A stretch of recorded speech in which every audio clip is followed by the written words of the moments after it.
around the time of the G20 with local Aussie artists, and it suddenly exploded one day when we got a phone call from Bono, The Edge, and Pearl Jam, who all agreed to headline our concert. I got a little bit excited that day, as you can see.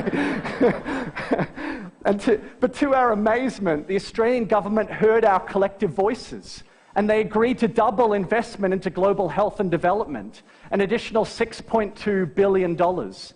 It felt like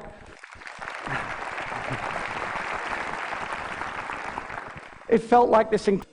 Last year, more than 155,000 citizens in the New York area alone earned enough points to qualify. Globally, we've now signed up citizens in over 150 countries around the world, and last year we signed up more than 100,000 new members each and every week of the whole year. See, we don't need to create global citizens from nothing. We're already everywhere. We just need to be organized and motivated to start acting.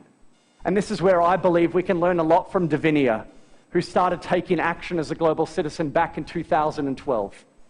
Here's what she did. It wasn't rocket science. She started writing letters, emailing politicians' offices. She volunteered her time in her local community. That's when she got active on social media and started to collect pennies, a lot of pennies. Now, maybe that doesn't sound like a lot to you. How will that achieve anything? Well, it achieved a lot because she wasn't alone. Her actions, alongside 142,000 other global citizens, led the US government to double their investment into Global Partnership for Education. And here's Dr. Raj Shah, the head of USAID, making that announcement. See, when thousands of global citizens find inspiration from each other, it's amazing to see their collective power. Global citizens like Davinia help persuade the World Bank to boost their investment into water and sanitation. Here's the bank's president, Jim Kim, announcing $15 billion on stage at Global Citizen. And Prime Minister Modi of India affirmed his commitment to put a toilet in every household and school across India by 2019.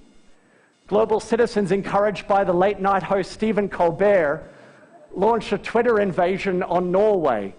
Ernest Solberg, the country's prime minister, got the message, committing to double investment into girls' education. Global Citizens, together with Rotarians, called on the Canadian, UK, and Australian governments to boost their investment into polio eradication. They got together and committed $665 million. Australian Foreign Minister, who shall remain nameless, and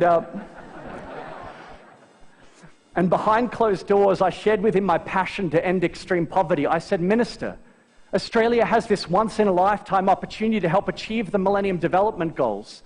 We can do this. And he paused, looked down on me with on. He said, we need to look after our own backyard first. Dangerous thinking. Because the impact of climate change and extreme poverty comes right to our shore. Now, global citizens, they understand this. We live in a time that favors the global citizen, in an age where every single voice can be heard. Do you remember when the Millennium Development Goals were signed back in the year 2000?